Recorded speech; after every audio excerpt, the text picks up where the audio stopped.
Assalamu alaikum wa rahmatullahi wa barakatuh. Welcome back to another short episode on conversations in the Quran. We're going to try and connect with them. So we're doing it on Surah Yusuf, and we're going to today look at the story of Yusuf alayhi salam with the wife of the Aziz. So, Bismillah, salatu wa salam ala, alhamdulillah, wa salatu wa salam ala Rasulillah, Rabbi shrah li sadri wa yassir li amri wa hlul uqdatan min lisani yafqahu qawli. May whatever I am to share be of benefit to everybody, and me be the first recipient of taking the take-home lessons for myself. So here the conversation starts. There are many, many conversations in Surah Yusuf. It's one of the beautiful qasas, asan or qasas, the best of surah. And there's been other conversations also, but I'm picking up the one in the face of today's immorality, of everything, how timeless this conversation from that time is. So, you know, whenever we think, oh, but they didn't have the fitna we had, or they didn't have the challenges we had. No, these challenges have been throughout the ages, throughout of hasad, of jealousy, of things like this too, you know, and so here it goes. So in the from 23 she says, and I'm not going to read the whole ayah, it's a bit long, but Bismillah, I'm going to pick up that she in whose house she sought to seduce him from his true self. She fastened the doors and said, and so it's on the conversation that I want to get to, وَقَالَتْ Hayta laka, come to me, my dear, and come here. Hayta. Hayta is a word that you can look in the dictionary, get into the meanings of the Arabic, and that's what she said. And he said, Qala mazallah, God forbid, Allah forbid, heaven forbid. You know, that's what we say, mazallah. You know, when we say a comment like, or they say that he's in partner with Allah, then we always say mazallah. Heaven forbid, Allah forbid that is not the way it is, you know. Na'uzu billah, that's the kind of phrases we use, that Allah forbid, truly. And then what does he continue to say? He says, Innahu Rabbi, the master of the house, Asana Maswa. He has, my Lord, the Aziz of the house, he has made my sojourn agreeable here, my stay. Asana, the best. And then, Innahu La Yuflihu Zalimin. So those who do wrong, who do zulm. So he's recognizing whatever she's up to is zulm on his behalf, if he reacts to it in the way she would want, and her own forwardness towards him. So, and then in the next ayah it says that, and this is what, again, when we did in our tafsir, there was such a lot of detail on this word, and it says, وَلَقَدْ Hammat bihi. She hammat him, she desired him, and there are a lot, I mean, if you go into the Arabic, it's tremendous. And then it was wahamma biha, and he too would have desired her. But Lola an ra'a burhana. And this is beautiful, because he would have also desired her, but for the evidence he saw from Allah, from the burhan, rabbihi. And so that is how we might turn away from him all evil and shameful deeds, because innahu min ibadina mukhlisin. He was from our mukhlasin. He was from our true and sincere people. So this is the background Allah is giving also on it in the conversation. So anyway, and then it goes on that they race to the door, and then she tears he races ahead, of course, and she tears his shirt from the back, and they find at the door. So a couple of things that come up here is, okay, so he was a bukhlis, but just in her conversation of, I would love to one day go into more detail of those words, hammat and hayta, of how beautifully in Allah also gives it. He doesn't create a long scene of a lewd, this is what she wanted to do, this is how she was dressed, or this is what, you know, in some of the Israeliyats, they have how many doors she closed and all that, but that's irrelevant. It's just stick with the story. That's what she wanted, and you can understand it all in your mind what she wanted, and how he resisted. Again, it goes to show, if you want to talk about we have so many challenges, don't you think he had challenges? Don't you think he, day in, day out, living with an also beautiful young woman, what he would have, he was just baligh, he was a young lad, or whatever it was, what do you think was doing it to him? And yet, because he saw the signs, what is it?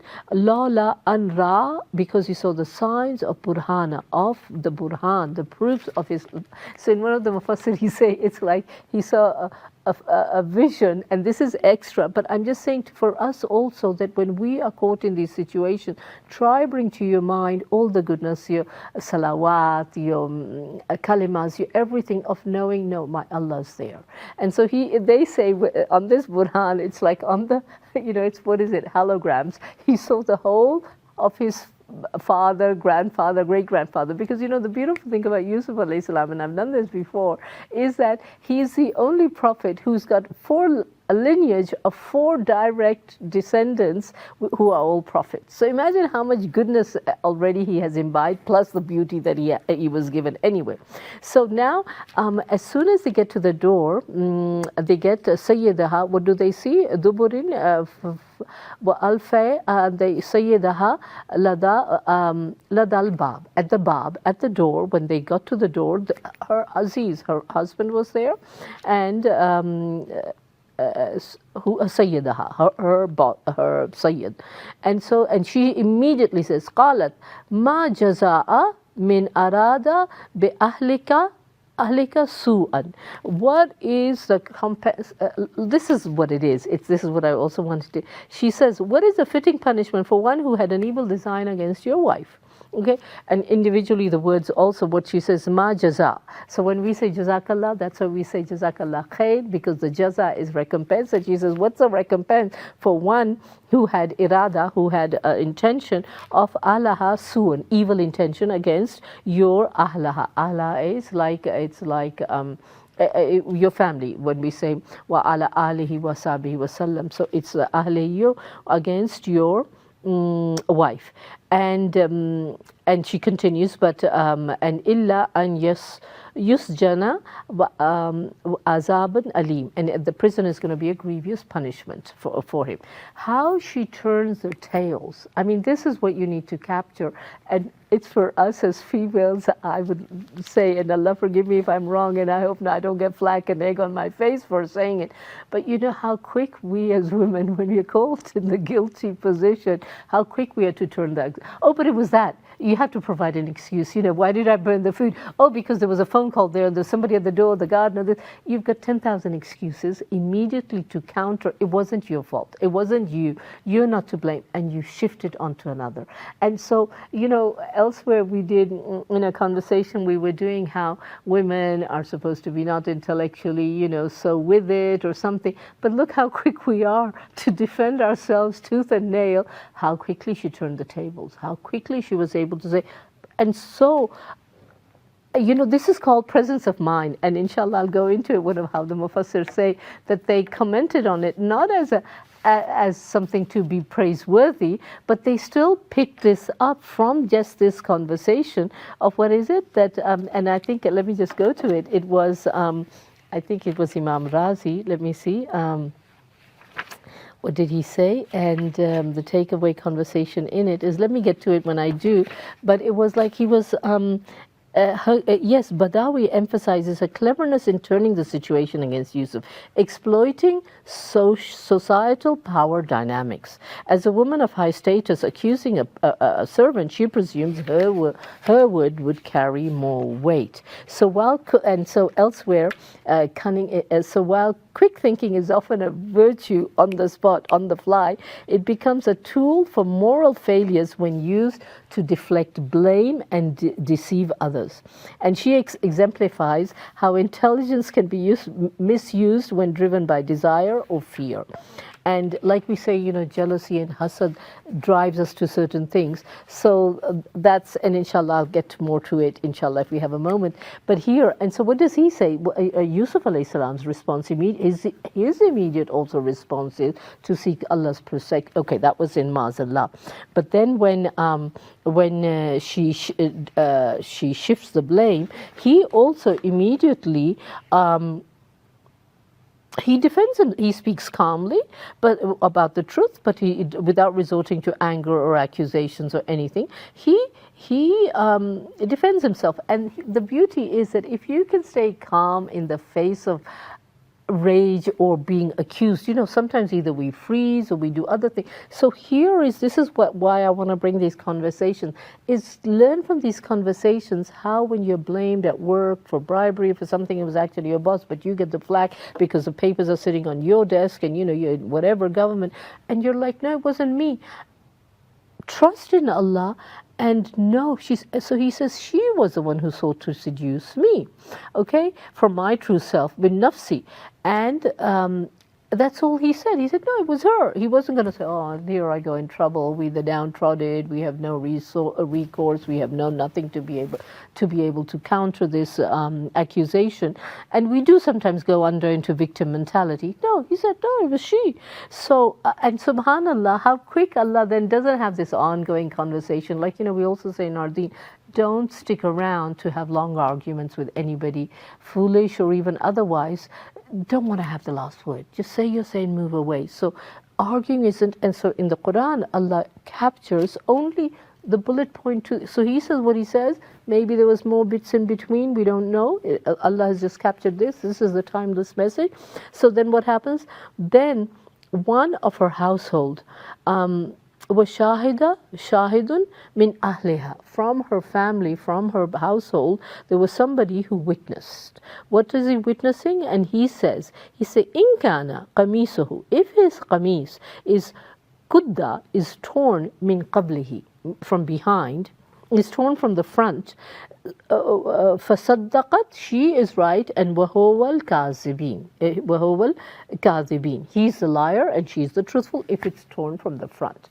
Now if وإن كان قميصه, his qamis, kudda, is torn min duburin, from behind him on his back, فكذبت, she is the one who's telling kadhaba, she's the one who's lying, وهو من الصادقين, and he is from the sadiq.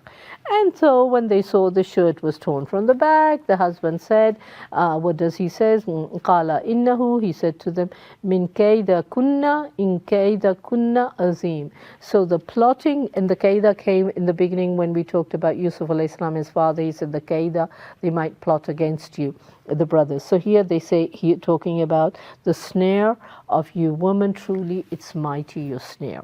And then it goes off, please overlook it, and so to Joseph he says, Yusuf arid an hada, just overlook, go over it. And for his wife he says, fastaghfir lidhunubika, and seek forgiveness for your sin. For you, for innaka, truly, innaki, truly you, kunti, you, it's in the feminine, min al khati'in, you are in khata, you are in the wrong, you are at fault. So that's all the conversation. It goes on to how the ladies of the palace get together. But now let me just go, and I want to give you, as much as I can, just the take-home messages. So about clear evidence and rational judgment when it's used with logic. It's good detective work in the 26 of that Shaheed. And then grace and forgiveness is what the Aziz is asking Yusuf alayhi salam to do, the way he handles the matter of addressing wrongs with dignity and seeking forgiveness and trying to keep things calm. And so she was quick at turning tables. So in the present day reflections, what we can do is avoid compounding mistakes by lying or deflecting blame. Recognize the destructive power of unchecked desires and societal privilege. And this is just rampant today. We had a teacher once long ago, and she said, you women create such a lot of fitna for men. They are going out for work, they are doing this, and you are just in their face, your boobs hanging out, your backside hanging out, your everything. What kind of fitna is it? And then, it's not to put the blame on anything, but that's why this whole concept of hair is there. Inshallah, when we do Musa alayhi salam, we'll say just how hair comes into the picture with the women who comes to fetch him to take him to the father. But that's there. Then upholding justice by prioritizing evidence is so significant. And so this episode reflects the importance of staying true to one's principles, and even in the most challenging of situations, and we think we've got plenty of challenging situations in our world, while also encouraging justice, forgiveness, and personal accountability. So I've got lots of notes. Whoever would like, you're welcome to email me. I'd love to share it with you. But these are all simple, just what do we get from this conversation, this timeless from long ago, what do we get home for today? So with that, I'd like to end off and say I pray whatever's been said is beneficial for the listeners and for us, and may we end with that. Subhana rabbika rabbil izzati amma yasifun wa salamun al mursaleen walhamdulillahi rabbil alamin. Assalamu alaikum wa rahmatullahi wa barakatuh.